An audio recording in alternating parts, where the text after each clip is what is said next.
Sa panahon ngayon, kahit gaano katagal o kalalim yung pinagsamahan nyo, at kahit anong pagpapahalaga, pagbigay ng oras, pagbigay ng effort, tratuhin mo man ng tama, at ibigay mo ang lahat, huwag ka pa rin umasa na hindi yan magbabago o hindi ka niya iiwan.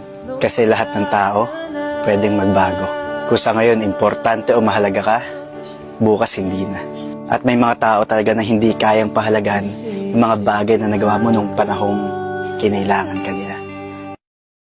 Sa panahon ngayon, kahit gaano katagal o kalalim yung pinagsamahan nyo, at kahit anong pagpapahalaga, pagbigay ng oras, pagbigay ng effort, tratuhin mo man ng tama, at ibigay mo ang lahat, huwag ka pa rin umasa na hindi yan magbabago o hindi ka niya iiwan.